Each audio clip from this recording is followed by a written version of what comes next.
En fait, je vais même plus être là parce que leurs caméras, ils sont habillés. Ça va, c'est bon? Je suis obligé de regarder comme ça.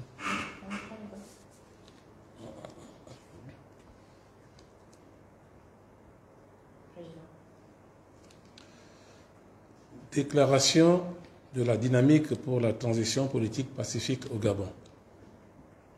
Mesdames et messieurs, chers compatriotes, dimanche le 25 juin 2023, le Centre gabonais des élections CGE, réuni en assemblée plénière, a proposé au gouvernement qui a adopté le lundi 26 juin en Conseil des ministres le calendrier électoral qui se décline ainsi qu'il suit. Mardi 11 juillet 2023, date limite de dépôt des candidatures. Vendredi 11 août 2023, ouverture de la campagne comptant pour l'élection du président de la République. Mercredi 16 août 2023, ouverture de la campagne pour les élections législatives et locales. Vendredi 25 août 2023, clôture de la campagne comptant pour les 3 élections. Samedi 26 août 2023, convocation du collège électoral.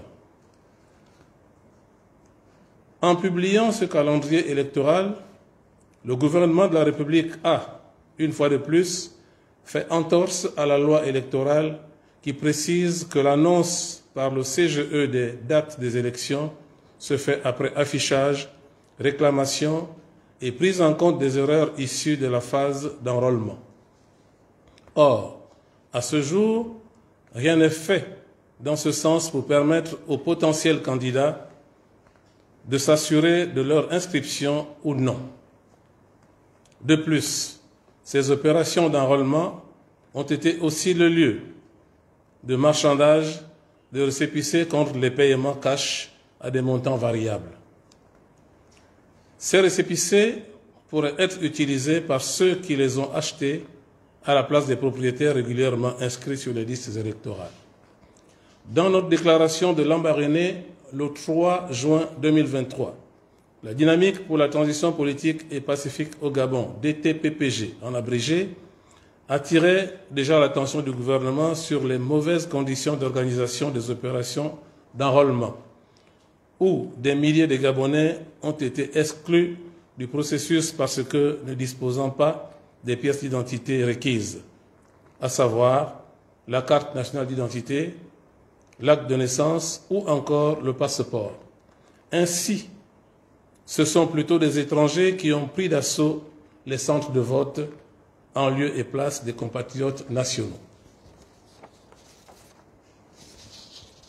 De mémoire, une élection présidentielle est un moment privilégié dans la vie d'un pays, car elle crée en chaque citoyen l'espoir de voir des changements s'opérer dans le sens de l'intérêt général, donc d'en tirer des conséquences. L'importance d'un inventaire exhaustif des maux qui minent la société gabonaise n'est plus nécessaire, au risque de commencer à n'en point finir. Il faut tout de même le dire qu'en 14 ans, il y a eu plus de crises multiformes qu'en 42 ans sous le régime d'Omar Bongo Ondimba. Mes chers compatriotes, l'heure est grave et notre responsabilité à tous est de prendre conscience de ce qui est en train de nous arriver et regarder avec lucidité notre Gabon profondément meurtri. L'urgence n'est pas l'organisation des élections générales déjà programmées pour le 26 août 2023, mais plutôt notre capacité de sortir des zones de confort pour fondre toutes nos vues et ambitions dans un même moule et en faire une référence qui portera le Gabon au plus haut des cimes du monde. Nous préférons accuser du retard dans l'organisation des élections politiques plutôt que d'aller droitement dans le fossé et où les morts seront encore comptés par milliers. À ce sujet, nous attirons une fois de plus l'attention de la communauté nationale et internationale sur toutes les dérives actuelles ainsi que les débordements qui pourraient subvenir avant, pendant ou après cette période, car un mort de plus sera un mort de trop pour nous. Au vu de ce qui précède, la DTPPG, entendant la dynamique pour la transition politique et pacifique au Gabon, propose et continue de proposer la transition politique et pacifique comme voie de sagesse pour éviter de sombrer de nouveau dans un tourbillon chaotique. Mesdames et messieurs, chers compatriotes, écoutons le Gabon qui pleure parce que souillé aux yeux du monde par nos frères venus d'ailleurs, sans qu'aucun de ses enfants ne se lève pour lui rendre sa dignité, en chassant ces sorciers, ces perfides trompeurs qui sèment le poison et répandent la peur. Écoutons tous ces Gabonais humiliés dans leur propre pays et blessés dans leur amour-propre par des étrangers sous un regard passif et complice des compatriotes. Écoutons les pauvres qui gémissent tous les jours parce que n'arrivant plus à faire face à leur quotidien.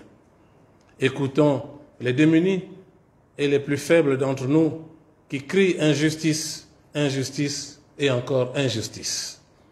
Écoutons la voix de nos ancêtres pour sauver notre pays de l'imposture et de la barbarie politico-économico-administrative. Nous profitons de cette occasion pour remercier le peuple gabonais qui a compris l'intérêt de la transition politique et pacifique au Gabon en signant massivement la pétition qui compte à ce jour plus de 300 000 adhésions, soit plus de la moitié du corps électoral gabonais. Il y va donc de notre intérêt à tous que de regarder dans cette direction qui n'a ni coloration politique, régionale, professionnelle, encore moins ethnique. C'est pourquoi nous continuons de dire que la transition politique pacifique est notre seule voie du salut. Je vous remercie.